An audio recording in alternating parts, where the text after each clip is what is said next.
Instead of prioritizing this, we have pedestalized that.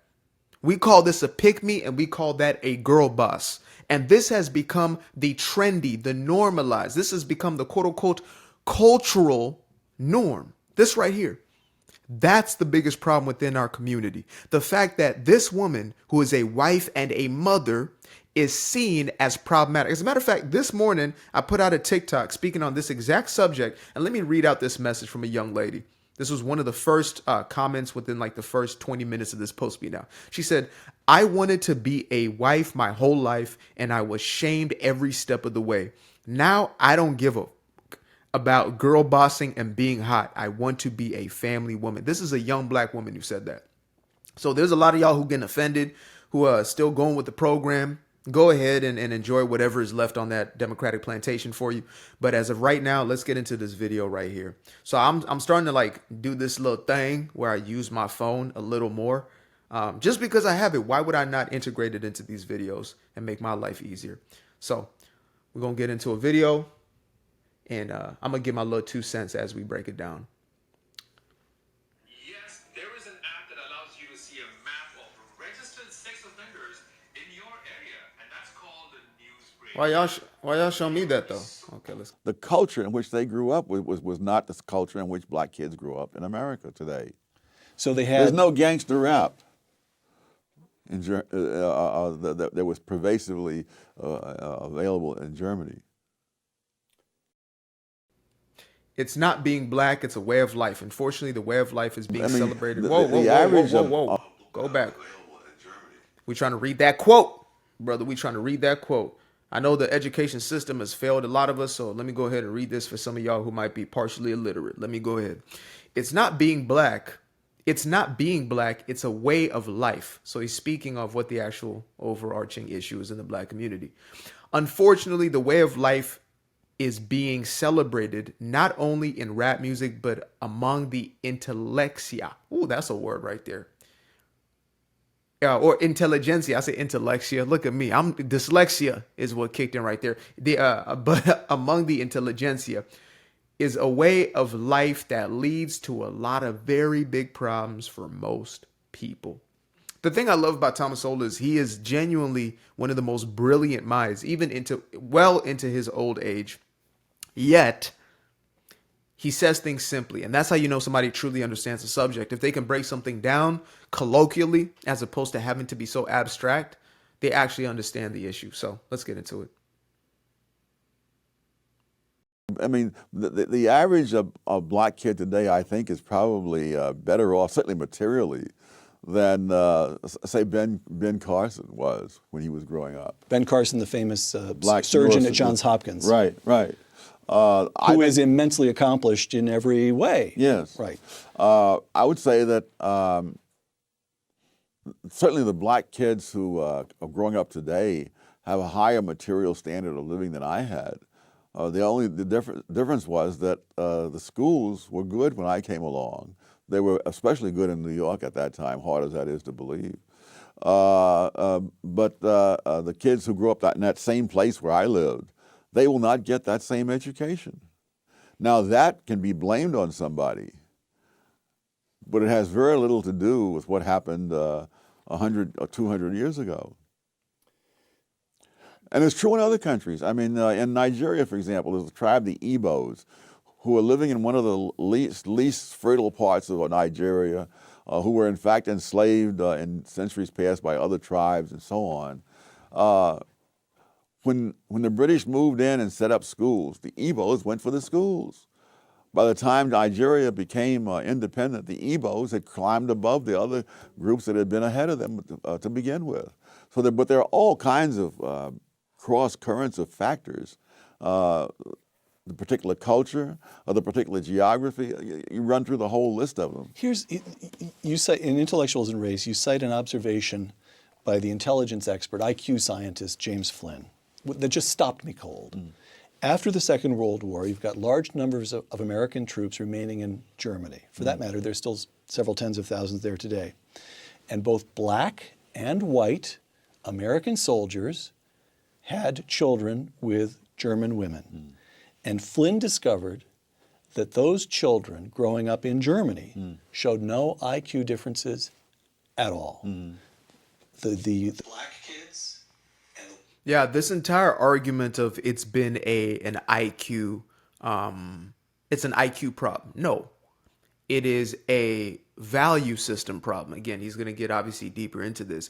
If in your household you are not incentivized to master mathematics, but instead you are left to reign free and essentially get into a sport or whatever it is, and you give your time and attention to that, and that becomes the cultural norm, then you're going to be disproportionately better at the sport than you are at math. That's how that works. And so even things such as the SAT score, things such as the IQ tests have become quote unquote racist, according to the far left propagandists, because they see a discrepancy. It's like anything that has a discrepancy must be racism, sexism, homophobia, etc. They can't explain it in any other way. They simplify the world down to these most superficial aspects.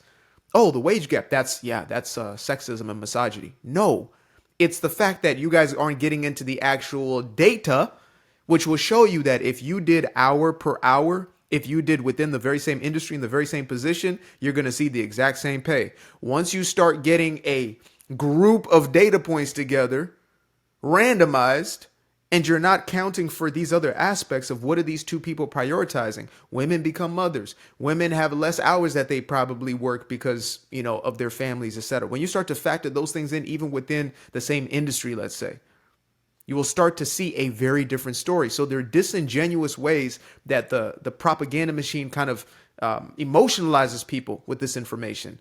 Well, you see the discrepancy. You see black people down here, white people up here, racism. There's no other way to explain it. That emotionalizes you. You continue to perpetuate your very same victim narrative. Your powerlessness is what it really is, right? I know I use the buzzword victim or victimhood, etc., but it's really a belief in a lack of personal agency, a belief that you do not have any power over your own life, which is the number one indicator of like depression, self-deletion, and things of that nature, or even violence towards others, is the belief that you have no personal agency. And the white kids, the same. Quoting intellectuals and race, Professor Flynn concluded that the reason was that the offspring of black soldiers in Germany, and now you're quoting Professor Flynn, grew up in a nation with no black subculture, close quote.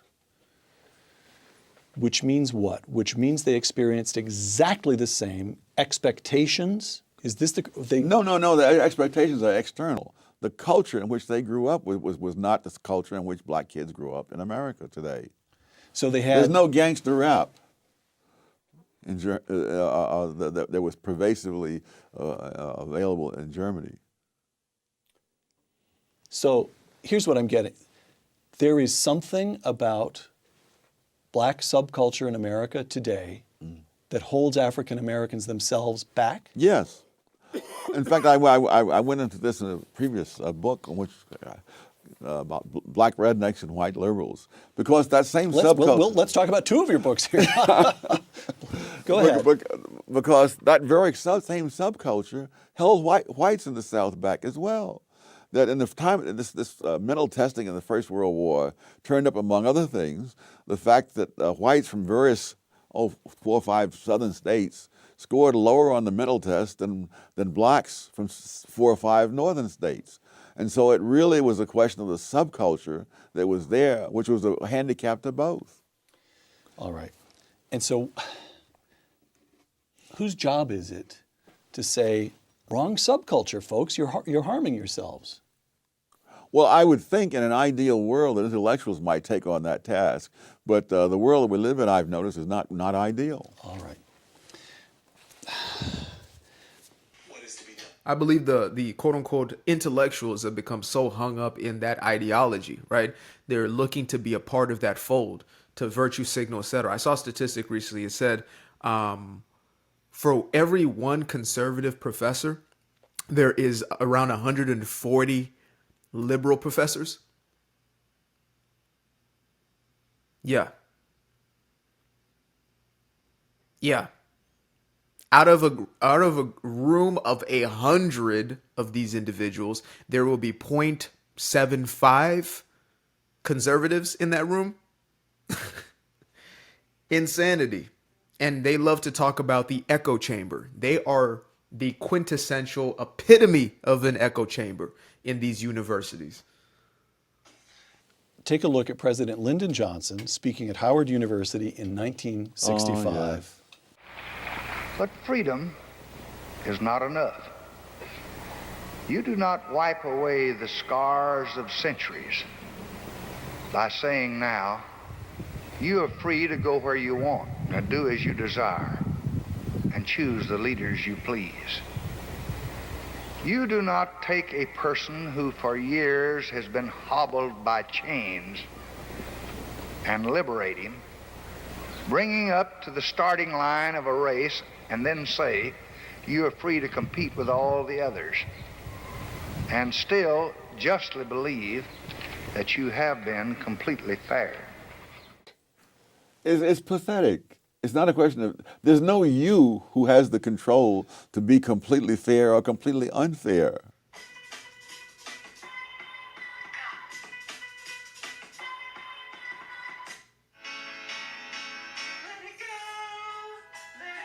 Yeah, I'm going to let that commercial go. I mean, the circumstances are.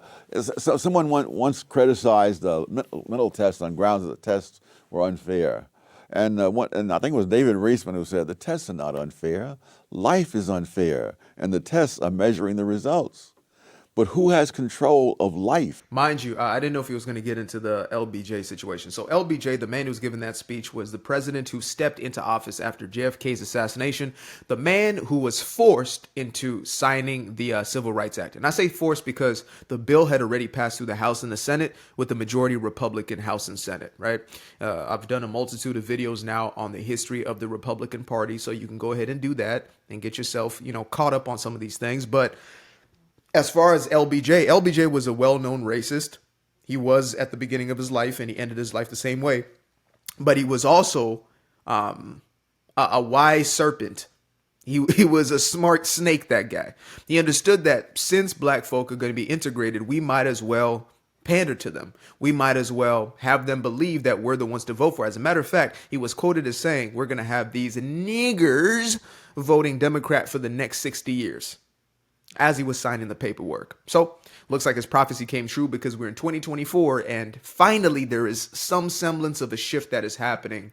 Again, a swing, a movement to the right. So LBJ was one of the masterminds of what we now see with the this diehard devotion within especially the black population. And I say sometimes so-called community and quote unquote community, because what is the community really, right? When you think about white people, they don't necessarily say the white community. They might say the German community, or the who else would they have? The Italian community, things of that nature, sub-communities. But we're the only ones who seem to see each other as some type of monolith. We're just this one group. Even within Hispanic folks, they might have their environments, but there's still those who are seen as the third and fourth generation who see themselves as much different than those who just got here, and they even have their own different names and stuff like that. So anyway, black folk mostly have voted as just one unit, and unfortunately it's been to our detriment time and time again, because we've fallen into the agenda of these Democrats or these Democrats. So let's get back. Who has control of the past? Who has control of the culture that people have in the present, which they've inherited from the past? So Lyndon Johnson, in fact, although good liberal that he was, at least in regard, Lyndon Johnson had a complicated career and changed positions on issues many times. But good liberal though he was at that moment, he was in fact engaging in a breathtaking arrogance. Yes. On two counts. One, that white people were the ones who were responsible for where black people stood in the race, that it was up to whites entirely. That blacks, as he described, I'm devastating. Black people are passive, they're acted upon. That's right. And then the second act of arrogance is the supposition that somehow the federal government could fix it. Yes, it is staggering. But if you wanted to be charitable, you could say, well, he said this in 1965. But if you say, all right, why are people now repeating it in 2013 when we've had nearly half a century of experience to the contrary? And if you look within the black community, those blacks who had escaped what I call the black redneck culture, they've moved on. So, but it's the culture the different parts of the black community had. They were different. Daniel Patrick Moynihan, in his famous 1965 report entitled "The Negro Family: The Case for National Action," close quote. Longish quotation, but it gets to something, I believe. Moynihan, the fundamental problem is that of family structure. The Negro family in the urban ghettos is crumbling. A middle class has managed to save itself, but for vast numbers of the unskilled and poorly educated, the fabric of conventional social relationships has all but disintegrated. So long as this situation persists, the cycle of poverty and disadvantage will continue to repeat itself. Close quote. When Moynihan wrote those words, the illegitimacy rate among African Americans was 25%. Today, the illegitimacy rate among white Americans is 36%. Among Hispanics, more than 50%, and among African Americans, more than 70%. Yes. Aside from throwing up your hands in despair, what is to be done? The first thing to be done is to understand that this was a result of policies begun in the 1960s. This is not a legacy of what happened 100 years before the 1960s. The breakdown of the black family is not a legacy of slavery. No. If you, the classic study of this goes all the way back to the era of slavery, and they find that most black kids, even under slavery, had lived with two parents.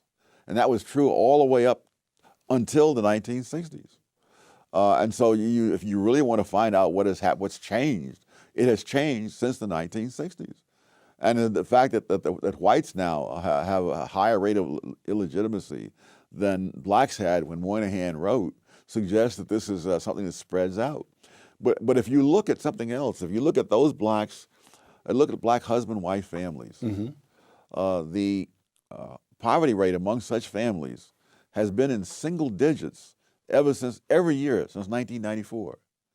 And so if you look at the external causes, why the husband and wife families and the welfare single mom families all are facing the same society and objective things, but the results are radically different because the cultures and values are different. So you would roll back welfare. I guess that's the principal policy.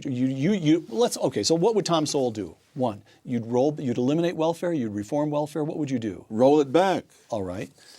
And what about affirmative action? I'll let y'all finish the video for yourselves. I'll put the link in the description below, but I did want to just touch on that for a second. The welfare system has become a generational curse, in essence. It was supposed to be, and it is supposed to be, something that individuals use for a period of time, right? When it is necessary.